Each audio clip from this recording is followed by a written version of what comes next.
ನಮಸ್ಕಾರ ಸ್ನೇಹಿತರೆ, ಹೇಗಿದ್ದೀರಾ ಎಲ್ಲರೂ? ನಾನು ಚೆನ್ನಾಗಿದ್ದೀನಿ. ನೀವೆಲ್ಲರೂ ಚೆನ್ನಾಗಿದ್ದೀರಾ ಅಂತ ಅಂದ್ಕೊಳ್ತೀನಿ ಫ್ರೆಂಡ್ಸ್. ಇವತ್ತು ಅರ್ಲಿ ಮಾರ್ನಿಂಗೇ ವ್ಲಾಗ್ ಸ್ಟಾರ್ಟ್ ಮಾಡಿದ್ದೀನಿ. ಸೊ ಬೆಳಗ್ಗೆ 6 ಗಂಟೆ ಆಗಿತ್ತು ನಾನು ಎದ್ದಾಗ. ಯೂಸ್ವಲಿ ನಾನು 5:30 ಎದ್ಬಿಡ್ತೀನಿ. ಇವತ್ತು ನನ್ನ ಚಿಕ್ಕ ಮಗ ಬೇಗ ಎದ್ದಿದ್ದ ಅಂಥೇಳಿ ಅವನಿಗೆ ಸ್ವಲ್ಪ ಮಲಗಿಸಿ ಬರಬೇಕಾಗಿತ್ತು. ಸೊ ಅದಕ್ಕೆ ಲೇಟ್ ಆಗಿಬಿಡ್ತು.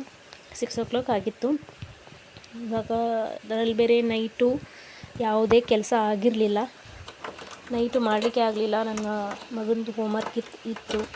ಸೊ ಮಾಡಿ ಮಲ್ಕೊಳ್ಳೋಕ್ಕೆ ಆಗಲಿಲ್ಲ. ಲೇಟ್ ಆಗಿಬಿಟ್ಟಿತ್ತು. ಆಲ್ರೆಡಿ 11 o'clock ಆಗಿಬಿಟ್ಟಿತ್ತು ನಾನು ಹೋಮ್ವರ್ಕ್ ಮುಗಿಸೋ ಅಷ್ಟರಲ್ಲಿ. ಅದಕ್ಕೆ ಬೇಗನೆ ಮಲಗಿಬಿಟ್ಟಿದ್ವಿ ನಾವು. ಮಾರ್ನಿಂಗೆ ಇವಾಗ ಎಲ್ಲ ಕೆಲಸ ಸ್ಟಾರ್ಟ್ ಮಾಡಬೇಕು. ನೋಡ್ಬೋದು ಹೊರಗಡೆ ಬಂದರೆ ಸ್ವಲ್ಪ ಬೆಳಕಿದೆ, ಸ್ವಲ್ಪ ಕತ್ತಲೆ ಇದೆ. ಹೊರಗಡೆ ಬಂದ ತಕ್ಷಣ ಅಂದರೆ ಚಿಕ್ಕದೊಂದು ಪುಟಾಣಿದು ದೇವಸ್ಥಾನ ಇದೆ. ಅಂದರೆ ಬನ್ನಿ ತಾಯಿದು. ಬನ್ನಿ ಅಮ್ಮನಿಗೆ ಒಂದು ನಮಸ್ಕಾರ ಮಾಡಿ ನನ್ನ ಸ್ಟಾರ್ಟ್ ಮಾಡ್ತೀನಿ ಅರ್ಲಿ ಮಾರ್ನಿಂಗ್. ಸೊ ಇವಾಗ ಒಂದೊಂದಾಗಿ ಕೆಲಸ ಸ್ಟಾರ್ಟ್ ಮಾಡ್ಕೋಬೇಕು ಫ್ರೆಂಡ್ಸ್. ಫಸ್ಟಿಗೆ ನಾನು ಪಾತ್ರೆನೆಲ್ಲ ಹೊರಗೆ ಹಾಕ್ಬಿಡ್ತೀನಿ. ಅಷ್ಟು ಗ್ಯಾಸ್ ಸ್ಟವ್ದು ಒಲೆಗಳು, ಆಮೇಲೆ ಪಾತ್ರೆಗಳನ್ನೆಲ್ಲ ಹೊರಗಡೆ ಇಟ್ಟು ಅದನ್ನೆಲ್ಲ ಫಸ್ಟು ತೊಳೆದು ಪಾತ್ರೆಗಳನ್ನು ಒಳಗಡೆ ಇಟ್ಟು, ಆಮೇಲೆ ಅಂಗಳದ್ದು ಕಸ ಆಗಲಿ, ಬಾಗಿಲು ಪೂಜೆ ಆಗಲಿ, ಅಂದರೆ ಹೊಸ್ತಿಲ ಪೂಜೆ ಆಗಲಿ ಎಲ್ಲನೂ ಮಾಡ್ಕೊಳ್ತೀನಿ. ಜಸ್ಟ್ ಅದೆಲ್ಲ ತೊಳ್ಕೊಂಡು ಒಳಗಡೆ ಇಡೋಷ್ಟರಲ್ಲಿ 6:20 ಎಲ್ಲ ಆಗಿಬಿಟ್ಟಿತ್ತು ಟೈಮು. ಪಾತ್ರೆನೆಲ್ಲ ಒಳಗಡೆ ಇಟ್ಟು ನಾನು ಅಂಗಳ ಎಲ್ಲ ತೊಳ್ಕೊಂಡು ಮತ್ತು ಹೊಸ್ತಿಲ ಪೂಜೆ ಎಲ್ಲ ಮಾಡಿಕೊಂಡೆ. ಮತ್ತು ರಂಗೋಲಿನೆಲ್ಲ ಬಿಡಬೇಕು. ಸೊ ನಾನು ಇನ್ನೊಂದು ಏನು ಹೇಳ್ತಾ ಇದ್ದೀನಿ ಅಂದರೆ ಫ್ರೆಂಡ್ಸ್, ಹೊಸ್ತಿಲಿಗೆ ಜಯ ಮತ್ತು ವಿಜಯ ಅಂತ ನಾನು ಯಾವಾಗಲೂ ಬರಿತಾ ಇರ್ತೀನಿ. ನಾನು ಇದಕ್ಕಿಂತ ಮುಂಚೆ ವ್ಲಾಗಲ್ಲಿ ಯಾರಾದರೂ ನೋಡಿದರೆ ಸೊ ಅದರಲ್ಲಿ ನೋಡಿರ್ಬೋದು ನೀವು. ಎಡಗಡೆ ಜಯ ಅಂತ ಬರಿತೀನಿ, ಸೊ ಬಲಗಡೆ ವಿಜಯ ಅಂತ ಬರಿತೀನಿ. ಡೈಲಿ ನಾನು ಇದನ್ನು ಮಿಸ್ ಮಾಡೋದಿಲ್ಲ ಫ್ರೆಂಡ್ಸ್. ಜಯ ವಿಜಯ ಅಂತ ಬರಿತೀನಿ. ಏನಂತಂದರೆ ನಾನು ಹೀಗೆ ಯೂಟ್ಯೂಬಲ್ಲಿ ನೋಡಿರೋದು, ಮೀನಾ ಜೋಶಿ ಅಂಥೇಳಿ ಅಮ್ಮನವ್ರದ್ದು ಒಂದು ವ್ಲಾಗ್ಗಳು ಬರ್ತವೆ. ತುಂಬಾ ಚೆನ್ನಾಗಿ ಹೇಳ್ಕೊಡ್ತಾರೆ ದೇವ್ರ ಬಗ್ಗೆನೇ. ಸೊ ಕೆಲವೊಂದು ವ್ರತಗಳನ್ನು ಅವ್ರು ಹೇಳ್ದಾಗೆ ನಾನು ಮಾಡಿದ್ದೀನಿ. ನನಗೆ ಒಳ್ಳೆಯದು ಆಗಿದೆ. ನನಗೇನು ಒಳ್ಳೆಯದಾಗಿದೆ ನಾನು ಬರೋ ವ್ಲಾಗಲ್ಲಿ ಖಂಡಿತವಾಗ್ಲೂ ನಿಮಗೆ ತಿಳಿಸ್ಕೊಡ್ತೀನಿ. ಇಲ್ಲಿ ಚಿಕ್ಕದೊಂದು ರಂಗೋಲಿ ತುಳಸಿ ಅಮ್ಮನಿಗೆ. ಅದು ರಂಗೋಲಿ ಅಷ್ಟು ಚೆನ್ನಾಗಿ ಬಿಡ್ಸೋಕ್ಕೆ ಬರಲ್ಲ. ಸೊ ಒಂದು ತಕ್ಕ ಮಟ್ಟಿಗೆ ನಾನು ರಂಗೋಲಿನ ಹಾಕ್ತೀನಿ. ಸೊ ಇದು 7ರಿಂದ 1 ಚಿಕ್ಕದ ರಂಗೋಲಿ. ಸೊ ಸಿಂಪಲ್ಲಾಗಿ ಬಿಡಿಸ್ಕೊಂಡು ಫಸ್ಟು ಒಳಗಡೆ ಹೋಗಿ ಕೆಲಸ ಸ್ಟಾರ್ಟ್ ಮಾಡ್ಕೋಬೇಕು ಫ್ರೆಂಡ್ಸ್. ಇಲ್ಲ ಅಂತಂದರೆ ಲೇಟಾಗಿಬಿಡುತ್ತೆ. 8:15 ನಾನು ಮನೇನ ಬಿಡಬೇಕಾಗತ್ತೆ. ಮನೆಯಿಂದ 5 ನಿಮಿಷದ ದಾರಿ ಅಷ್ಟೇ ಅನಿಸುತ್ತೆ. ಮನೆ ಹತ್ರನೇ ಇದೆ ಸ್ಕೂಲು.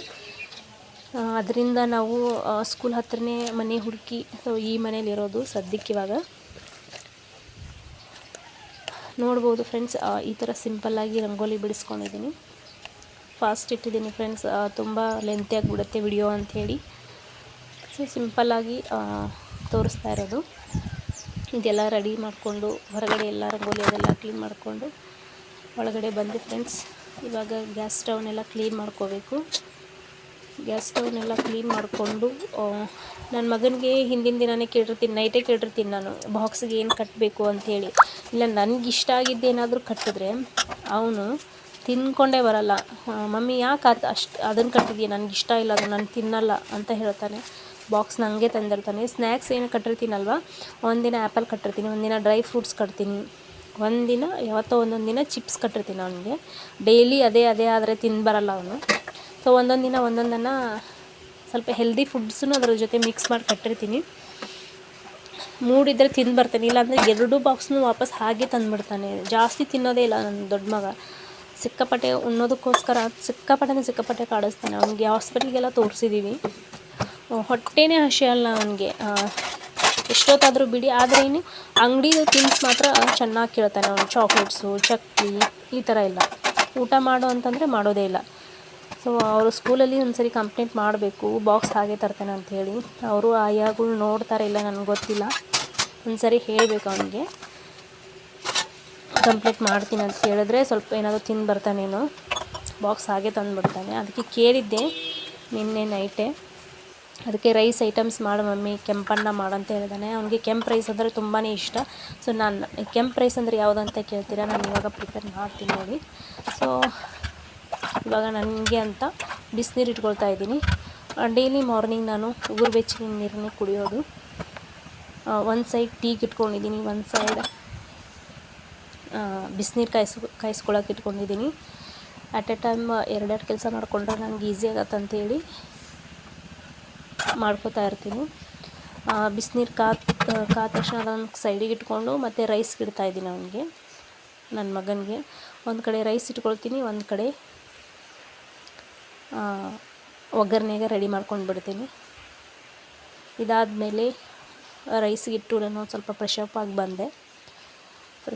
ಬಂದು ಮೇನ್ ಇಂಪಾರ್ಟೆಂಟ್ 1 ಗ್ಲಾಸ್ ನೀರು ಕುಡಿಯೋದು ಫ್ರೆಂಡ್ಸ್, ಅರ್ಲಿ ಮಾರ್ನಿಂಗ್ ಎದ್ದ ತಕ್ಷಣ ಅಂತಂದರೆ. ಮೇಲೆ ಸ್ವಲ್ಪ ಕೆಲಸ ಮುಗಿಸ್ಕೊಂಡು, ಇನ್ನು ಇವತ್ತಾದರೂ ಕೆಲಸ ಇತ್ತು ನನಗೆ, ಅದಕ್ಕೆ ಸ್ವಲ್ಪ ನೀರು ಕುಡಿಯೋದು ಲೇಟಾಗಿ ಹೋಗ್ಬಿಡ್ತು. ನೈಟೇ ಎಲ್ಲ ಸ್ವಲ್ಪ ಕೆಲಸ ಮಾಡ್ಕೊಂಡಿದ್ನಂತಂದರೆ ಎದ್ದ ತಕ್ಷಣ ಅಂತಂದರೆ ಫ್ರೆಶ್ ಅಪ್ ಆಗಿ 1 ಗ್ಲಾಸ್ ನೀರು ಕುಡಿತೀನಿ ನಾನು, ಉಗುರು ಬೆಚ್ಚಗಿನ ನೀರು. ಆಲ್ಮೋಸ್ಟ್ ಎಲ್ಲ ಫಾಲೋ ಮಾಡ್ತಾರೆ. ಸೊ ಇದು ಹೆಲ್ದಿನೇ ಅಂತ ಹೇಳ್ಬೋದು, ಉಗುರು ಬೆಚ್ಚಗಿನ ನೀರು ಕುಡಿಯೋದು. ಸೊ ಎಲ್ಲರೂ ರೂಢಿ ಮಾಡ್ಕೊಳ್ಳಿ, ರೂಢಿ ಮಾಡ್ಕೊಳ್ಳದೇ ಇದ್ದರೆ ರೂಢಿ ಮಾಡ್ಕೊಳ್ಳಿ ಅಂತ ಹೇಳ್ಕೊತೀನಿ ಫ್ರೆಂಡ್ಸ್. ಇವಾಗ ಫಟಾಫಟ ಅಂಥೇಳಿ ಒಗ್ಗರಣೆನ ಸ್ಟಾರ್ಟ್ ಮಾಡ್ಕೋಬೇಕು. ಒಂದು ಕಡೆ ರೈಸ್ಗೆ ಇಟ್ಟಿದ್ದೀನಿ, ರೈಸ್ ಆಗ್ತಾಯಿದೆ. ಸೊ ಸಿಂಪಲ್ ರೆಸಿಪಿ ಫ್ರೆಂಡ್ಸ್ ಇದು. ಕೆಂಪನ್ನ ಅಂತಂದರೆ ಚಿತ್ರಾನ್ನ ಥರನೇ ಇರುತ್ತೆ, ಸೇಮ್ ಟು ಸೇಮ್ ಚಿತ್ರಾನ್ನ ಥರ ಇರುತ್ತೆ. ಸೊ ಏನು ಡಿಫ್ರೆನ್ಸ್ ಅಂತಂದರೆ ಅದಕ್ಕೆ ನಾವು ಹಸಿಮೆಣಸಿನಕಾಯಿ ಹಾಕ್ತೀವಿ, ಇಲ್ಲಿ ನಾವು ಕೆಂಪು ಖಾರ ಹಾಕ್ತೀವಿ, ಅಚ್ಚ ಖಾರದ ಪುಡಿ ಹಾಕ್ತೀವಿ, ಅಷ್ಟೇ ಡಿಫ್ರೆನ್ಸು. ಇದರಲ್ಲಿ ಸ್ವಲ್ಪ ಹಸಿ ಮೆಣಸಿನ್ಕಾಯಿನೂ ಸ್ವಲ್ಪ ರುಚಿಗೆ ಸ್ವಲ್ಪ ಫ್ಲೇವರ್ ಬರಲಿ ಅಂಥೇಳಿ ಒಂದೇ ಒಂದು ಹಸಿರು ಮೆಣಸಿನ್ಕಾಯಿ ನಾನು ಆ್ಯಡ್ ಮಾಡ್ತೀನಿ. ಸೊ ನಾರ್ಮಲ್ಲಾಗಿ ಎಣ್ಣೆ ಹಾಕ್ಕೊಂಡು ಸಾಸಿವೆ, ಜೀರಿಗೆ, ಬೇಕಂದರೆ ನೀವು ಕಡಲೆಬೀಜ ಹಾಕ್ಬೋದು, ಬೇಡಂದರೆ ಕ್ವಿಟ್ ಕೂಡ ಮಾಡ್ಕೋಬೋದು. ಹಾಗೆ ಕರಿಬೇವು ಮತ್ತು ಸ್ವಲ್ಪ ಈರುಳ್ಳಿನ ಮಿಕ್ಸ್ ಮಾಡಿಕೊಂಡು ಚೆನ್ನಾಗಿ ಸ್ವಲ್ಪ ಫ್ರೈ ಮಾಡ್ಕೋಬೇಕು. ಫ್ರೈ ಮಾಡ್ಕೊಂಡಾದಮೇಲೆ ಒಂದು ಮೀಡಿಯಮ್ ಸೈಜ್ ಇದು ಟೊಮೊಟೊ ತೊಗೊಂಡಿದ್ದೆ.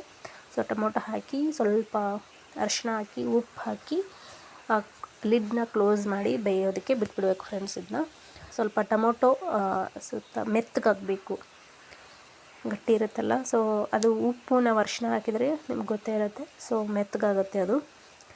ಸ್ವಲ್ಪ ಮಧ್ಯೆ ತೆಗೆದು ಈ ಥರ ನೋಡಿಕೊಂಡು ಎಲ್ಲ ಸ್ವಲ್ಪ ಮೆತ್ತಗಾಗಿದ್ದರೆ ಬೆಂದಿದ್ದರೆ ಈ ಹಂತದಲ್ಲಿ ನಾವು ಅಚ್ಚ ಖಾರದ ಪುಡಿನ ಸೇರಿಸ್ಕೋಬೇಕಾಗತ್ತೆ. ಫಸ್ಟಿಗೆ ಹಾಕಿ ಬೇಯಿಸ್ಬಾರ್ದು, ಲಾಸ್ಟಿಗೆ ಎಂಡಿಗೆ ಸ್ವಲ್ಪ ಅಚ್ಚ ಖಾರದ ಪುಡಿ ಹಾಕಿ ನಿಮ್ಗೆ ಎಷ್ಟು ಖಾರ ಬೇಕೋ ಅಷ್ಟು ಹಾಕ್ಕೊಂಡು ಕೊತ್ತಂಬರಿ ಎಲ್ಲ ಹಾಕಿ ಕ್ಲೋಸ್ ಮಾಡಿಬಿಡ್ಬೇಕು. ಒಂದು 2 ನಿಮಿಷ ಕುದಿಸಿದ್ರೆ ಸಾಕು. ಸೊ ಈ ಥರ ನಮ್ಮದು ಚಿತ್ರಾನ್ನ ಗೊಜ್ಜು ರೆಡಿ ಆಗಿಬಿಡುತ್ತೆ ಫ್ರೆಂಡ್ಸ್. ಈ ಥರ ಗೊಜ್ಜು ನನ್ನ ಮಗನಿಗೆ ತುಂಬಾ ಇಷ್ಟ ಆಗುತ್ತೆ. ಇದಕ್ಕೆ ಬಿಸಿ ಬಿಸಿ ರೈಸ್ ಹಾಕಿ ಕಲಸಿ ತುಪ್ಪದಲ್ಲಿ ಕೊಟ್ಬಿಟ್ರೆ ತುಂಬಾ ಚೆನ್ನಾಗಿರುತ್ತೆ, ಟೇಸ್ಟ್ ಇರುತ್ತೆ. ಅಷ್ಟೊತ್ತಿಗೆ ನನ್ನ ಮಗನೂ ರೆಡಿಯಾಗಿದ್ದ ಫ್ರೆಂಡ್ಸ್. ನಾನು ಒಗ್ಗರಣೆಲ್ಲ ಮಾಡಿಕೊಂಡು ನಾನು ಸ್ನಾನ ಮಾಡಿಕೊಂಡು ಬರೋ ಅಷ್ಟರಲ್ಲಿ ಮಮ್ಮಿ ನನ್ನ ಮಗನಿಗೂ ಸ್ನಾನ ಮಾಡಿಸಿ ಅವನಿಗೂ ಫುಲ್ ರೆಡಿ ಮಾಡಿಸಿ ಕುಂದಿರಿಸಿದ್ರು. ಅಷ್ಟೊತ್ತಿಗೆ ನಾನು ಬಂದು ರೆಡಿಯಾಗಿ ಹೋಗೋಷ್ಟರಲ್ಲಿ ಅವ್ನಿಗೇನಾದರೂ ಸ್ವಲ್ಪ ತಿನ್ನಿಸಿ ಕಳಿಸ್ಬೇಕಲ್ಲ ಫ್ರೆಂಡ್ಸ್. ಮಾರ್ನಿಂಗು ಒಂದಿನ ಹಾಲು ಕುಡಿಸ್ತೀವಿ, ಒಂದಿನ ಅವನಿಗೆ ಬೂಸ್ಟು, ಹಾರ್ಲಿಕ್ಸ್ ಈ ಥರ ಕುಡಿತಾನೆ, ಒಂದಿನ ಬ್ರೆಡ್, ಒಂದಿನ ಬಟರ್, ಒಂದೊಂದು ದಿನ ಒಂದೊಂದು ಸ್ನ್ಯಾಕ್ಸ್ ಸ್ವಲ್ಪ ತಿಂದು ಹೋಗ್ತಾನೆ. ಸ್ನ್ಯಾಕ್ಸಿಗೂ ಕಟ್ಟಿರ್ತೀನಿ ನಾನು ಅವನಿಗೆ 10:30ಗೆಲ್ಲ ಅವ್ರಿಗೆ ಸ್ನ್ಯಾಕ್ಸ್ ತಿನ್ನೋದಕ್ಕೆ ಅಂಥೇಳಿ ಬಿಟ್ಟಿರ್ತಾರೆ. ಸೊ ಆ ಟೈಮಲ್ಲಿ ಅದನ್ನು ತಿಂತಾನೆ. ಇವಾಗ ಲೈಟಾಗಿ ಏನಾದರೂ ತಿನ್ನಿಸಿ ಕಳಿಸ್ಬೇಕಂಥೇಳಿ ಬ್ರೆಡ್ನ ಬಿಸಿ ಮಾಡ್ತಾಯಿದ್ದಾರೆ ಮಮ್ಮಿ. ನಮ್ಮ ಮಮ್ಮಿ ಅಂತೂ ಬೆಳಗ್ಗೆ ತುಂಬಾ ಹೆಲ್ಪ್ ಆಗ್ತಾರೆ ಅಂತಲೇ ಹೇಳ್ಬೋದು. ಒಬ್ಬಳೇ ಮಾಡಿಕೊಂಡು ಒಬ್ಬಳೇ ಹೋಗೋದು ಇದ್ದಿದ್ದರೆ ನಿಜವಾಗ್ಲೂ ತುಂಬ ಅಂದರೆ ತುಂಬಾ ಕಷ್ಟ ಆಗ್ತಾಯಿತ್ತು. ಸೊ ಅವರು ಮೇಲೆದು ತುಂಬಾ ಕೆಲಸ ನಾನು ಮಾಡಿಕೊಡ್ತಾರೆ. ಸೊ ಸ್ವಲ್ಪ ತುಪ್ಪ ಹಾಕಿ ಬ್ರೆಡ್ನ ಫ್ರೈ ಮಾಡಿಕೊಂಡು ಟೀ ಜೊತೆಗೆ ಕೊಟ್ಬಿಡ್ತೀವಿ. ಟೀದೇನು ರೂಢ ಇಟ್ಟಿಲ್ಲ ಫ್ರೆಂಡ್ಸ್ ಅವ್ರಿಗೆ. ಈ ಥರ ಬಟರ್, ಬ್ರೆಡ್, ಬಿಸ್ಕೆಟ್ ತಿನ್ನುವಾಗ ಸ್ವಲ್ಪ ಟೀದು ರೂಢ ಇದೆ ಅಷ್ಟೇ. ಸೊ ಇದನ್ನು ಅದ್ಕೊಂಡು ತಿನ್ನೋದಕ್ಕೆ ಟೀ ಯೂಸ್ ಮಾಡ್ತಾರೆ. ಅವನು ಒಂದು ಕಡೆ ಕೂತ್ಕೊಳ್ಳಲ್ಲ, ಬರೀ ಆಟ ಆಡ್ತಾನೆ. ಎಳ್ಕೊಂಡು ಬರೋದು, ನಾನು ಕುಂದ್ರಿಸೋದು, ಎಳ್ಕೊಂಡು ಬರೋದು, ಕುಂದ್ರಿಸೋದು, ರೆಡಿ ಮಾಡಿಸೋದು, ಇದೇ ಕೆಲಸ ನಂದು. ನಮ್ಮ ಮಮ್ಮಿದು ಮಾರ್ನಿಂಗ್ ಅವನು ಹೋಗೋವರೆಗೂ ಇದೇ ಕೆಲಸ ನಮ್ಮದು. ಅದರಲ್ಲಿ ನನ್ನ ಚಿಕ್ಕ ಮಗನ ಬೇರೆ, ಅವನು ಬೆಳಗ್ಗೆ ಎದ್ದ ತಕ್ಷಣ ಅಂದರೆ ಸ್ನಾನ ಮಾಡಿಕೊಂಡು ರೆಡಿಯಾಗಿ ಕೂತ್ಕೊಂಡ್ಬಿಟ್ಟಿದ್ದಾನೆ. ಮಮ್ಮಿ ಟೀ ಬ್ರೆಡ್ ಬೇಕು, ಬ್ರೆಡ್ಡು ಬಟ್ರು ಅವನಿಗೆ ಅರ್ಲಿ ಮಾರ್ನಿಂಗ್ ಏನಾದರೂ ಬೇಕೇ ಬೇಕು. ಅವನಿಗೆ ರೂಢಿ ಆಗಿಬಿಟ್ಟಿದೆ ಅದು. ಅಷ್ಟೊತ್ತಿಗೆ ರೆಡಿಯಾಗಿತ್ತು. ಇಲ್ಲೊಂದು ಕಾಮಿಡಿ ನೋಡಿ, ನಾನು ಬ್ರೆಡ್ಡು ಮತ್ತು ಟೀನ ತಂದಿಟ್ಟಿದ್ದೀನಿ. ನನ್ನ ಮಗ ದೊಡ್ಡ ಮಗ ಅದರಲ್ಲಿ ಒಂದು ತೊಗೊಂಡ್ರೆ, ನಾನು ಚಿಕ್ಕ ಮಗ ಅದನ್ನು ಯಾಕೆ ಮುಟ್ಟಿದ್ದೀನಿ, ಇನ್ನೂ ಮುಟ್ಟಬೇಡ, ಅದು ನಂದು ಅಂಥೇಳಿ ಸಿಕ್ಕಾಪಟ್ಟೆ ಅಂದರೆ ಸಿಕ್ಕಾಪಟ್ಟೆ ಜಗಳ ಮಾಡ್ತಾಯಿದ್ದ ಅವನು. ಇರು 1 ನಿಮಿಷ ಅಂಥೇಳಿ ಅವನಿಗೆ ಅಳಬೇಡ ಅಂಥೇಳಿ ನಾನು ಮತ್ತೆ ಒಳಗಡೆ ಹೋಗಿ ಅದನ್ನು ಮುಟ್ಟಬೇಡ ಅಂಥೇಳಿ ಒಳಗಡೆ ಅಷ್ಟು ಬ್ರೆಡ್ ಇತ್ತಲ್ಲ ಅಷ್ಟೂ ನಾನು ತೊಗೊಂಡು ಬಂದೆ ವಾಪಸ್ ಅವನಿಗೆ. ಅವ್ನು ರಮಿಸ್ಬೇಕು, ಇಲ್ಲ ಅಂತಂದರೆ ಯಾವ ಕೆಲಸ ಮಾಡೋದಕ್ಕೂ ಅವ್ನು ಬಿಡೋದೇ ಇಲ್ಲ. ಬ್ರೆಡ್ ಯಾಕೆ ನೀನು ತೊಗೊಂಡೆ ಅದನ್ನು ಅಂಥೇಳಿ, ಅಷ್ಟು ಬ್ರೆಡ್ಡು ನನಗೆ ಬೇಕು, ನೀನು ತಿನ್ನಬೇಡ ಅಂಥೇಳಿ ಅಣ್ಣನ ಜೊತೆ ಜಗಳ ಮಾಡ್ತಾಯಿದ್ದಾನೆ. ಅಷ್ಟೊತ್ತಿಗೆ ಇವನಿಗೆ ಇಷ್ಟೊಂದು ತಂದಿಟ್ಟೆ ಅಂಥೇಳಿ ನನ್ನ ಮಗ ದೊಡ್ಡ ಮಗ, ಅವ್ನಿಗೆ ಯಾಕೆ ಅಷ್ಟೊಂದು ಇಟ್ಟಿದೆಯಾ, ನನಗೆ ಯಾಕೆ ಇಷ್ಟು ಕಡಿಮೆ ಇಟ್ಟಿದೆಯಾ ಅಂಥೇಳಿ ಇವನು ಜಗಳ ತೆಗ್ದ. ಮತ್ತು ಇವನು ಅಷ್ಟು ನನಗೆ ಬೇಕಂಥೇಳಿ ಅವನದಷ್ಟು ತಕ್ಕೊಂಡು ತಾನು ಇಟ್ಕೊಳ್ತಾ ಇದ್ದಾನೆ. ಇವನು ಅವನಿಗೆ ಅಷ್ಟು ಕೊಟ್ಟೆ ಅಂತ ಇವನು ಅಳೋದಕ್ಕೆ ಸ್ಟಾರ್ಟ್ ಮಾಡಿಬಿಟ್ಟ. ವಾಪಸ್ ಒಂದು ಬ್ರೆಡ್ ತೊಗೊಂಡಿದ್ದಕ್ಕೆ ಅಳೋದಕ್ಕೆ ಸ್ಟಾರ್ಟ್ ಮಾಡಿದ್ದಕ್ಕೆ ನನ್ನ ದೊಡ್ಡ ಮಗ ಮತ್ತೆ ವಾಪಸ್ ಕೊಟ್ಟು, ಎಲ್ಲ ಅವನಿಗೆ ಇದು ಮಾಡ್ತೀಯ ನೀನು, ನನಗೇನು ಸರಿಯಾಗಿ ಪ್ರೀತಿ ತೋರಿಸಲ್ಲ ಅಂತ ಅಳ್ತಾ ಇದ್ದ. ಸೊ ಅವನಿಗೆ ರಮಿಸ್ಕೊಂಡು ಇವನಿಗೆ ನೀನು ತಿನ್ನಪ್ಪ ಅಂಥೇಳಿ ರಮಿಸಿ ನನ್ನ ಚಿಕ್ಕ ಮಗನಿಗೆ ತಿನ್ನೋದಕ್ಕೆ ಹೇಳಿದೆ. ಸುಮ್ಮನೆ ಕುತ್ಕೊಂಡು ಒಂದೇ ಹಠ ಅವನಿಗೆ ತೋರಿಸ್ತಾ ಇದ್ದೆ, ಎಷ್ಟಿದೆ ನೋಡು ನಿನಗೆ, 1 2 3 4 5 6 7 8 ಬ್ರೆಡ್ ಇದೆ ನಿನಗೆ, ತಿನ್ನು, ನಿನಗೆ ಜಾಸ್ತಿ ಇದೆ ಅಂದಿದ್ದಕ್ಕೆ ಹಠ ಮಾಡ್ತಾಯಿದ್ದ. ಪಾಪ ನನ್ನ ದೊಡ್ಡ ಮಗ ಇನ್ನೊಂದು ತೆಗ್ದು ಅವ್ನು ಕೊಟ್ಟ, ನೀನೇ ತಿನ್ನಕ್ಕೋ ಹೋಗು ಅಂಥೇಳಿ. ಅಷ್ಟು ತಿನ್ನಲ್ಲ, ಸುಮ್ಮನೆ ಹಠ, ನಂದು ಜಾಸ್ತಿ ನಂದು ಜಾಸ್ತಿ ನಂದು ಜಾಸ್ತಿ ನಂದು ಜಾಸ್ತಿ ಅಂಥೇಳಿ ಬೆಳಗ್ಗೆ ಸುಮ್ಮನೆ ಒಂದೇ ಹಠ ಮಾಡ್ತಾರೆ. ಅವ್ರನ್ನಿಬ್ರು ರಮಿಸೋ ಅಷ್ಟರಲ್ಲಿ ಸಾಕಾಗಿ ಹೋಗ್ಬಿಟ್ಟಿರುತ್ತೆ. ದೊಡ್ಡವನು ಸ್ಕೂಲಿಗೆ ಹೋದರೆ ಮತ್ತು ಚಿಕ್ಕವನು ಸುಮ್ಮನೆ ಆಟ ಆಡ್ಕೋತಾನೆ. ಅಂದ್ರೆ ಚಿಕ್ಕವನು ತುಂಬ ತುಂಬಾ ಗಲಾಟೆ ಮಾಡ್ತಾನೆ ಮನೇಲಿ ಮಾತ್ರ. ಅಷ್ಟೊತ್ತಿಗೆ ಅವ್ರಿಗೆಲ್ಲ ತಿನ್ನಿಸಿ ಬಂದು ಬಾಕ್ಸ್ ಎಲ್ಲ ರೆಡಿ ಮಾಡಿಕೊಂಡೆ. ಅವನಿಗೆ ಸ್ವಲ್ಪ ಆ್ಯಪಲ್ ಹಾಕಿದ್ದೀನಿ, ಸ್ವಲ್ಪ ಒಂದು ಚಿಕ್ಕದು ಕೇಕ್ ಇಡುವ ಮಮ್ಮಿ ಅಂತ ಹೇಳಿದ್ದ, ಚಿಕ್ಕ ಕೇಕ್ ಕೂಡ ಇಟ್ಟಿದ್ದೀನಿ. ಈ ಕಡೆ ರೈಸ್ ಕಲಸಿರೋ ಕ್ಲಿಪ್ ಮಿಸ್ ಆಯಿತು. ಸೊ ಅದು ಕಲಸಿ ನಾನು ಬಾಕ್ಸ್ಗೆ ಹಾಕಿಟ್ಟಿದ್ದೀನಿ ಅವನಿಗೆ. ಸೊ ಈ ಕಡೆ ಎಲ್ಲ ರೆಡಿ ಮಾಡಿಕೊಂಡು ಅಷ್ಟೊತ್ತಿಗೆ ಒಂದು ಲಂಚ್ ಬಾಕ್ಸು ರೆಡಿ ಆಯಿತು. ಲೈಟು ರೆಡಿ ಮಾಡ್ತಾ ಇದ್ದೀನಿ. ಚಿಕ್ಕವನು ಅಳ್ತಾ ಇದ್ದಾನೆ, ಹಿಂದ್ಗಡೆ ನನಗೆ ಎಳಿತಾನೆ ಇದ್ದಾನೆ. ನಾನು ಕೆಲಸನ ಮಾಡ್ತಾನೆ ಇರ್ತೀನಿ, ಬಂದೆಲ್ಲ ಕ್ಲೀನ್ ಮಾಡ್ಕೊಂಡ್ರೆ ಆಯ್ತು ಅಂತ ಹೇಳ್ಕೊಂಡು ಇವಾಗ ಅವಸರವಾಗಿ ಲೇಟ್ ಆಗಿದೆ, ಟೈಮ್ ಆಗಿದೆ ಅಂಥೇಳಿ ಅವನಿಗೆ ಕೈ ಒರೆಸ್ಕೊಳಕ್ಕಂತ ಬಟ್ಟೆ ಎಲ್ಲ ಇಟ್ಟು, ಸೊ ಒಂದು ಬಾಕ್ಸ್ ರೆಡಿ ಆಯಿತು. ಸೊ ಇದಾದಮೇಲೆ ಅವನಿಗೆ ನಮ್ಮ ಮಮ್ಮಿ ಶೂ ಹಾಕ್ತಾಯಿದ್ರು. ಅವನದು ಶೂ ಹಾಕಿದ್ಮೇಲೆ ಅವನಿಗೆ ರೆಡಿ ಮಾಡಿಕೊಂಡು ID ಕಾರ್ಡ್ ಹಾಕ್ಕೊಂಡು, ಸ್ವೆಟ್ರ್ ಇತ್ತು, ಸ್ಕೂಲ್ದೇ ಸ್ವೆಟ್ರ್ ಕೊಟ್ಟಿರ್ತಾರೆ ಅವ್ರಿಗೆ. ಸೊ ಮಳೆ ಒಂದು ಸ್ಟಾರ್ಟೇ ಇತ್ತು, ನಾವು ಹೋಗುವಾಗ ಸ್ವಲ್ಪ ಕಡಿಮೆ ಆಗಿತ್ತು. ಸಿಕ್ಕಾಪಟ್ಟೆ ಕೋಲ್ಡ್ ವಾತಾವರಣ ಅಂತಲೇ ಹೇಳ್ಬೋದು. ಹೊರಗಡೆ ಮಾತ್ರ ಸಿಕ್ಕಾಪಟ್ಟೆ ಕೋಲ್ಡ್ ಇತ್ತು. ಸೊ ಸ್ವೆಟ್ರ್ ಹಾಕ್ಕೊಂಡು ಅವ್ನಿಗೆ ಕರ್ಕೊಂಡು ಹೋಗ್ತಾ ಇದ್ದೆ. ಸೊ ಇನ್ನೊಂದು ಏನಂದರೆ ಫ್ರೆಂಡ್ಸ್, ಮನೆ ಹತ್ರ ಸಿಕ್ಕಾಪಟ್ಟೆ ಕೆಸರಿದೆ, ಅದರಲ್ಲಿ ಹೋಗಲಿಕ್ಕೆ ಆಗೋದಿಲ್ಲ, ಅಷ್ಟೊಂದು ಕೆಸರಿದೆ. ನನ್ನ ಮಗನ ಕರ್ಕೊಂಡು ಅದು ದಾಟೋಷ್ಟರಲ್ಲಿ ಏನೋ ಒಂದು ದೊಡ್ಡ ಸಮುದ್ರ ದಾಟ್ದಂಗೆ ಆಗಿರುತ್ತೆ, ಅಷ್ಟೊಂದು ಗಲೀಜಿದೆ, ಸಿಕ್ಕಾಪಟ್ಟೆ ಗಲೀಜು. ನೀವು ನೋಡ್ತಿರ್ಬೋದು, ನಾನಿಲ್ಲಿ ಸ್ವಲ್ಪ ಕಡಿಮೆನೇ ತೋರಿಸಿರೋದು, ಇನ್ನು ಮುಂದ್ಗಡೆ ಹೋದರೆ ಸಿಕ್ಕಾಪಟ್ಟೆ ಇದೆ. ಅಲ್ಲಿ ಮುಂದ್ಗಡೆ ಹೋಗಿ ನನ್ನ ಮಗನ ಎತ್ಕೋಬೇಕು, ನಾನು ವಿಡಿಯೋ ಮಾಡೋಕ್ಕಾಗಲ್ಲ. ಸೊ ಸ್ಕೂಲ್ ಹತ್ರ ಹೋಗಿ ವಿಡಿಯೋ ಮಾಡ್ಕೋತೀನಿ. ಇಷ್ಟು ಮಾತ್ರ ತೋರಿಸಿದ್ದೀನಿ. ಗಲೀಜು ಮಾತ್ರ ತುಂಬಾ ಇತ್ತು. ಆಟೋಕ್ಕೆ ಏನೋ ವ್ಯಾನ್ಗೆ ಹಚ್ಬೇಕಂತಂದರೆ ಮನೆ ಹತ್ರನೇ ಇದೆ, 5 ಮಿನಿಟ್ಸ್ ಅಷ್ಟೇ ಫ್ರೆಂಡ್ಸ್. ಸುಮ್ಮನೆ ಅಮೌಂಟ್ ಯಾಕೆ ವೇಸ್ಟ್ ಮಾಡೋದು ಅಂಥೇಳಿ ನಾನೇ ಕರ್ಕೊಂಡೋಗಿ, ಮಳೆಗಾಲದಲ್ಲಿ ಅಷ್ಟೇ ತೊಂದರೆ ಅಲ್ವಾ, ಇನ್ನು ಮಿಕ್ಕಿದ ಟೈಮಲ್ಲಿ ಏನೂ ತೊಂದರೆ ಇರಲ್ಲ ಅಂಥೇಳಿ ಸೊ ಕಷ್ಟಪಡ್ತಾ ಇದ್ದೀವಿ. ಸೊ ಸ್ಕೂಲ್ ಹತ್ರನೂ ಬಂದಾಯಿತು. ಆಗಲೇ 8:25 ಆಗಿತ್ತು ನಾವು ಸ್ಕೂಲ್ ಹತ್ರ ಬಂದಾಗ. ನಾನು 8:30 ಒಳಗಡೆ ಅಂದರೆ ಬಿಟ್ಬಿಡ್ತೀನಿ ನನ್ನ ಮಗನ. ಒಂದು ಪ್ರೇಯರ್ನು ನಾನು ಮಿಸ್ ಮಾಡಿಲ್ಲ. ಸೊ ಬೇಗನೆ ಬಿಟ್ಟು ಬಂದುಬಿಡ್ತೀನಿ. ಆದಷ್ಟು ಎಷ್ಟು ಬೇಗ ಆಗುತ್ತೋ ಅಷ್ಟು ಮಾರ್ನಿಂಗ್ ಕೆಲಸ ಮುಗಿಸ್ಕೊಂಡು ಫಸ್ಟೇ ನಾನು ವಾಪಸ್ ಬಂದು ಕೆಲಸ ಮಾಡ್ಕೋತೀನಿ ಬೇಕಂದರೆ. ಅವನಿಗೆ ಟೈಮ್ ಟು ಟೈಮ್ ಕರೆಕ್ಟಾಗಿ ಬಿಟ್ಟು ಬಂದುಬಿಡ್ತೀನಿ. ಇಲ್ಲ ಅಂತಂದರೆ ಸುಮ್ಮನೆ ಬೈಸ್ಕೋಬೇಕಾಗತ್ತೆ, ನಮ್ಮಿಂದ ಅವ್ನು ಬೈಸ್ಕೊಳ್ಳೋದು ಬೇಡ ಅಂಥೇಳಿ ಕರೆಕ್ಟ್ ಟೈಮಿಗೆ ಅವನ್ನ ಸ್ಕೂಲ್ಗೆ ರೀಚ್ ಮಾಡಿಬಿಡ್ತೀನಿ.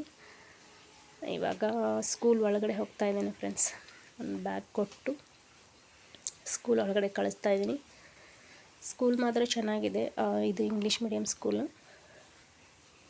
ಒಳಗಡೆ ಹೋಗ್ತಾ ಇದ್ದಾನೆ. ಇನ್ನೊಂದು ಅವನ ಬ್ಯಾಗು ಮತ್ತು ಲಂಚ್ ಬ್ಯಾಗು ಸಿಕ್ಕಾಪಟ್ಟೆ ಭಾರ ಇದೆ, ಅವ್ನು ಹೊತ್ಕೊಳ್ಳೋಕ್ಕಾಗಲ್ಲ, ಅಲ್ಲಿಂದ ಹೊತ್ಕೊಂಡು ಬರ್ತೀನಿ. ಇಲ್ಲಿ ಸ್ವಲ್ಪ ಒಂದು ಎರಡು ಹೆಜ್ಜೆಗೆ ಮಮ್ಮಿ ಒಜ್ಜಾಗುತ್ತೆ ನನಗೆ, ಭಾರ ಆಗುತ್ತೆ ನನಗೆ ಅಂತ ಹೇಳ್ತಿರ್ತಾನೆ. ಸೊ ನಮ್ಮನ್ನು ಒಳಗಡೆ ಕ್ಲಾಸ್ ರೂಮ್ವರೆಗೂ ಬಿಡಲ್ಲ, ಸೊ ಬಾಗ್ಲತ್ತನೇ ಅವ್ರನ್ನ ಕಳಿಸ್ಬೇಕಾಗತ್ತೆ. ಹೋಗ್ತಾ ಇದ್ದಾನೆ ಕ್ಲಾಸ್ ಒಳಗಡೆ. ಅವನದು ಫಸ್ಟ್ ಸ್ಟ್ಯಾಂಡರ್ಡ್ ಅವನು. ಸೊ ಅವ್ನು ಬಿಟ್ಟು ವಾಪಸ್ ನಾನು ಇವಾಗ ಮನೆಗೆ ಹೋಗ್ತಾ ಇದ್ದೀನಿ. ಮನೆಗೆ ಹೋಗಿ ಏನು ಫಟಾಫಟ್ ಕೆಲಸ ಇದೆ ಮುಗಿಸ್ಕೊಂಡು ನಾನು ಆಫೀಸಿಗೆ ಹೋಗಬೇಕು.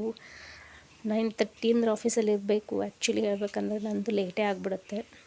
ಮನೆಗೆ ಹೋಗಿ ಸ್ವಲ್ಪ ಕೆಲಸ ಮುಗಿಸ್ಕೊಂಡು ಚಿಕ್ಕವನ್ನ ರಮಿಸ್ಕೊಂಡು ಅದೆಲ್ಲ ಮಾಡಿ ಹೋಗ್ಬೇಕು ಅನ್ನೋಷ್ಟರಲ್ಲಿ ಲೇಟ್ ಆಗಿಬಿಡುತ್ತೆ. ಸೊ ಆಫೀಸಲ್ಲಿ ನನ್ನ ಪುಣ್ಯ ಏನೂ ಅನ್ನಲ್ಲ. ಇನ್ನೊಂದು ಏನಂದರೆ ಫ್ರೆಂಡ್ಸ್, ನಮ್ಮ ಧ್ರುವಂತ ಸ್ಕೂಲ್ ಹತ್ತಿರ ತುಂಬ ಹಸಿರಾಗಿದೆ, ಸಿಕ್ಕಾಪಟ್ಟೆ ಗಿಡಗಳನ್ನ ಹಚ್ಚಿದ್ದಾರೆ. ನೋಡೋದಕ್ಕೆ ತುಂಬಾ ಖುಷಿಯಾಗುತ್ತೆ. ಎಲ್ಲ ಥರದ್ದು ಗಿಡಗಳಿದೆ. ಬಾಳೆ ಎಲೆ, ಬಾಳೆ ಗಿಡ, ಆಮೇಲೆ ನೇರಳೆಹಣ್ಣಿನ ಗಿಡ, ಆಮೇಲೆ ಮಾವಿನ ಗಿಡ. ಸೊ ಇದು ಸ್ವಲ್ಪನೇ ಹೇಳ್ತಾ ಇರೋದು ನಾನು. ಸಿಕ್ಕಾಪಟ್ಟೆ ದಾಸವಾಳ ಗಿಡ, ಸಿಕ್ಕಾಪಟ್ಟೆ ಗಿಡಗಳನ್ನ ಹಚ್ಚಿದ್ದಾರೆ. ತುಂಬ ಅಂದರೆ ತುಂಬಾ ಚೆನ್ನಾಗಿದೆ ನೋಡೋದಕ್ಕೆ, ಸಖತ್ತಾಗಿದೆ, ಹಸಿರಾಗಿದೆ. ಒಳಗಡೆ ಎಂಟ್ರಿ ಕೊಡ್ತಾಯಿದ್ರೆ ಏನೋ ಒಂದು ದೇವಸ್ಥಾನದ ಒಳಗಡೆ ಹೋಗ್ತಾ ಇದ್ದೀವಿ ಅನ್ನೋ ಫೀಲ್ ಇದೆ ಅಲ್ಲಿ. ಇನ್ನೊಂದು ಏನಂತಂದರೆ ಈ ವೆಹಿಕಲ್ಸ್ ಸೌಂಡ್ ಬರಲ್ಲ ಒಳಗಡೆ, ತುಂಬಾ ಸೇಫ್ಟಿ ಇದೆ. ಒಳಗಡೆ ಎಂಟ್ರಿ ಆದರೆ ಮುಗೀತು, ಈ ಮಕ್ಕಳೆಲ್ಲ ಹೊರಗಡೆ ಬರ್ತಾರೆ ಅನ್ನೋದು ಚಿಂತೆ ಇಲ್ಲ, ಏನೂ ಇಲ್ಲ. ಸೊ ತುಂಬ ಅಂದರೆ ತುಂಬಾ ಸೇಫ್ಟಿ ಇದೆ ಸ್ಕೂಲ್ ಮಾತ್ರ. ಚೆನ್ನಾಗಿದೆ, ಹಸಿರನ್ನ ನೋಡ್ಕೊಂಡು ಹೋಗ್ತೀವಿ, ನೋಡ್ಕೊಂಡು ಬರ್ತೀವಿ. ತುಂಬಾ ಚೆನ್ನಾಗಿದೆ ಮಾತ್ರ. ಒಳಗಡೆ ಎಂಟ್ರಿ ಆಗ್ತಾ ಇದ್ದಂಗೆ ಅಲ್ಲಿಂದ ಒಳಗಡೆ ಎಂಟ್ರಿ ಆಗಿ ಒಂದು 2 ನಿಮಿಷ ಸ್ಕೂಲ್ವರೆಗೂ ನಡ್ಕೊಂಡು ಹೋಗಬೇಕು. ಅಲ್ಲಿವರೆಗೂ ಹಸಿರಾಗಿದೆ, ಸಿಕ್ಕಾಪಟ್ಟೆ ಚೆನ್ನಾಗಿದೆ. ಸೊ ಅಷ್ಟು ಚೆನ್ನಾಗಿ ವಿಡಿಯೋ ಮಾಡಲಿಕ್ಕಾಗಲಿಲ್ಲ, ಸಿಂಪಲ್ಲಾಗಿ ತೋರಿಸ್ತಾ ಇದ್ದೀನಿ. ಸೊ ಅಲ್ಲಿಂದ ನಾನು ಮನೆಗೆ ಬಂದೆ. ಮನೆಗೆ ಬರೋ ಅಷ್ಟರಲ್ಲಿ ನನ್ನ ಮಗ ಸ್ವಲ್ಪ ಸಮಾಧಾನ ಆಗಿದ್ದ. ಚಿಕ್ಕ ಮಗ ಅಳ್ತಾ ಇದ್ದ ಅವ್ನು ಬರೋವಾಗ. ಅವನಿಗೆ ಸ್ವಲ್ಪ ಅವನ ಜೊತೆ ಆಟ ಆಡಿ ಸ್ವಲ್ಪ ಹೊತ್ತಾದಮೇಲೆ ನಮ್ಮ ಮಮ್ಮಿನೂ ಬಟ್ಟೆ ಎಲ್ಲ ವಾಶ್ ಮಾಡಿದ್ರು ಬರೋಷ್ಟರಲ್ಲಿ. ನಾನು ಹೇಳಿದ್ನಲ್ಲ ಸಿಕ್ಕಾಪಟ್ಟೆ ಹೆಲ್ಪ್ ಮಾಡ್ತೀರಾ ಅಂಥೇಳಿ ಮಮ್ಮಿ. ನಾನು ಬರೋಷ್ಟರಲ್ಲಿ ಬಟ್ಟೆನೆಲ್ಲ ವಾಶ್ ಮಾಡಿ ಇಟ್ಟು ಸ್ನಾನಕ್ಕೆ ಹೋಗಿದ್ರು ಅವರು. ಸ್ನಾನ ಮಾಡಿ ಬಂದು ಪೂಜೆ ಅದು ಮಾಡ್ಕೋತಾರೆ ಅವರು. ಲೇಟ್ ಆಗಿಬಿಟ್ಟಿತ್ತು, ಅರ್ಲಿ ಮಾರ್ನಿಂಗ್ ಎದ್ದು ನಾನೇ ಪೂಜೆ ಮಾಡೋದು. ಬಟ್ ಇವತ್ತು ಮಾಡಲಿಕ್ಕಾಗಲಿಲ್ಲ, ಅವರೇ ಪೂಜೆ ಮಾಡ್ಕೊಳ್ತಾರೆ. ಸೊ ಬಟ್ಟೆನೆಲ್ಲ ವಾಶ್ ಮಾಡಿದ್ರು, ಅದನ್ನೆಲ್ಲ ಬಟ್ಟೆ ಎಲ್ಲ ಹೊರಗಡೆ ಹಾಕಿ ನಾನಿನ್ನೇನು ಸ್ವಲ್ಪ ಏನಾದರೂ ಟಿಫನ್ ತಿಂದ್ಕೊಂಡು ಬಾಕ್ಸ್ಗೆ ರೆಡಿ ಮಾಡ್ಕೊಂಡು ಹೋಗಬೇಕು. ಇವಾಗೆಲ್ಲ ಬಟ್ಟೆನೆಲ್ಲ ಹೊರಗಡೆ ಒಣಗಾಕಿ ಸ್ವಲ್ಪ ರೆಸ್ಟ್ ಮಾಡಿಕೊಂಡು ಟಿಫನ್ ಮಾಡಿಕೊಂಡು ಹೊರಡಬೇಕು. ಮಳೆ ಅಂತೂ ಸ್ಟಾರ್ಟ್ ಇದೆ ಫ್ರೆಂಡ್ಸ್. ಅಲ್ಲೇ ಮುಂದ್ಗಡೆ ಮನೆ ಮುಂದ್ಗಡೆನೇ ಬಟ್ಟೆ ಹಾಕಬೇಕು. ಬಟ್ಟೆ ಮಾತ್ರ ಒಣಗೋದೇ ಇಲ್ಲ. ಸೊ 2 ಡೇಸ್ ಬೇಕಾಗುತ್ತೆ ಬಟ್ಟೆ ಒಣಗೋಕ್ಕೆ. ಬಟ್ಟೆನೇ ಒಣಗೋದಿಲ್ಲ. ನಿಮ್ಮ ಕಡೆ ಎಲ್ಲ ಹೇಗೆ ಫ್ರೆಂಡ್ಸ್? ತುಂಬ ಮಳೆ ಇರಬೇಕು ಅನಿಸುತ್ತೆ. ನಮ್ಮ ಕಡೆ ಹುಬ್ಬಳ್ಳಿ ಸೈಡಂತೂ ಸಿಕ್ಕಾಪಟ್ಟೆ ಮಳೆ ಇದೆ. ಧಾರವಾಡ ಅಂತೂ ಹೇಳೋ ಹಾಗೆ ಇಲ್ಲ, ಅಲ್ಲಿನೂ ಸಿಕ್ಕಾಪಟ್ಟೆ ಮಳೆ ಇದೆ. ಸೊ ಇದೆಲ್ಲ ಕೆಲಸ ಮುಗಿಸ್ಕೊಂಡು ನಾನು ಆಫೀಸಿಗೆ ಹೊರಟೆ. ನಾನು ಹೊರಡೋ ಅಷ್ಟರಲ್ಲಿ 10 o'clock ಆಗಿತ್ತು. ಅಷ್ಟೊತ್ತಿಗೆ ನಮ್ಮ ಸರ್ ಬಂದಿದ್ರು ಅಲ್ಲಿ ಪಿಕಪ್ ಮಾಡ್ಲಿಕ್ಕೆ ಅಂಥೇಳಿ. ಅವ್ರದ್ದು ಸ್ವಲ್ಪ ದೂರದಲ್ಲೇ ಮನೆ ಇರೋದು. ಸೊ ಹಾಗೆ ನನ್ನನ್ನು ಒಂದೊಂದು ಸರಿ ಕರ್ಕೊಂಡು ಹೋಗ್ತಿರ್ತಾರೆ. ಕಾಲ್ ಮಾಡಿ ಇರಕ್ಕೆ ಹೇಳಿದೆ ಸರ್ಗೆ. ಬಸ್ ಸ್ಟಾಪ್ ಹತ್ರ ನಿಂತ್ಕೊಂಡಿದ್ರು. ನಾನು ಬಿಟ್ಟು ಹೊರಟೆ ಫ್ರೆಂಡ್ಸ್. ಓಕೆ ಫ್ರೆಂಡ್ಸ್, ಇಲ್ಲಿಗೆ ಈ ನನ್ನ ವ್ಲಾಗ್ ಮುಗೀತು. ಈ ವ್ಲಾಗ್ ನಿಮಗೆ ಇಷ್ಟ ಆಗಿದ್ದರೆ ಪ್ಲೀಸ್ ಲೈಕ್ ಮಾಡಿ, ಶೇರ್ ಮಾಡಿ, ಸಬ್ಸ್ಕ್ರೈಬ್ ಮಾಡಿ ಅಂತ ಕೇಳ್ಕೊತೀನಿ ಫ್ರೆಂಡ್ಸ್. ಪ್ಲೀಸ್ ಸಪೋರ್ಟ್ ಮಾಡಿ. Thank you.